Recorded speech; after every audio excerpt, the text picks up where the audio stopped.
కడప జిల్లా ప్రొద్దుటూరులో బంగారం వ్యాపారి వ్యవహారంలో మరో ట్విస్ట్ వెలుగులోకి వచ్చింది. వ్యాపారి సోదరుడు వెంకటస్వామి తీవ్రంగా గాయపడడం కలకలం రేపుతోంది. కాళ్లు చేతులకు గాయాలు కావడంతో బాధితులు నడవలేని స్థితిలో ఉన్నారు. ప్రస్తుతం తాడిపత్రి ప్రభుత్వ ఆసుపత్రిలో చికిత్స పొందుతున్నారు. Proddatur 1 town CI Thimma Reddy, 3 town CI Venugopal, విజయవాడకు చెందిన సీఐ వసంత తనను హింసించారని బాధితులు ఆరోపిస్తున్నారు. 7 కోట్ల విలువైన ఆస్తుల డాక్యుమెంట్లు తీసుకున్నారని బంగారం వ్యాపారి శ్రీనివాసులు పోలీసులపై ఆరోపణలు చేశారు. బంగారం షాపు తాళాలు తీసుకెళ్లారని తెలిపారు.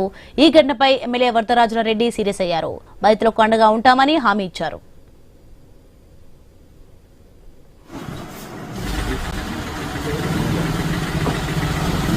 నన్ను నిన్న రాత్రి 8 గంటలప్పుడు 8:15 అప్పుడు శివాలయం సెంటర్లో మఫ్టీలో వచ్చి పోలీసు వాళ్ళు కారు ప్రైవేట్ వెహికల్ తీసుకొని వచ్చి ఆ వెహికల్ను టీవీఆర్ పెట్రోల్ బంక్ దగ్గర పోలీస్ వెహికల్ పెట్టుకొని అక్కడనే కొరపాటు రోడ్లో నుంచి నేరుగా పిలుచుకొని పోయి అక్కడ నిమ్మకాయలో సుధాకర్ రెడ్డి ఎస్టేట్ ఉంది కదా, దాంట్లో పెట్టేసినారు.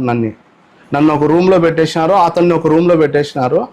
అతన్ని బజ్జి కొట్టేసినారు.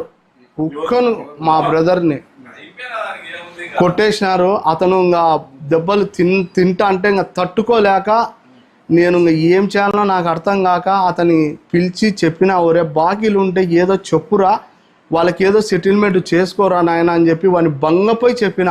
ఆడికి గట్టిగా అడిగి చెప్తే నేను ఈ డబ్బులు వీళ్ళందరికీ నేను మ్యాక్సిమం కట్టినాను, చాలా మటుకు నేను డబ్బు బాకీ లేను.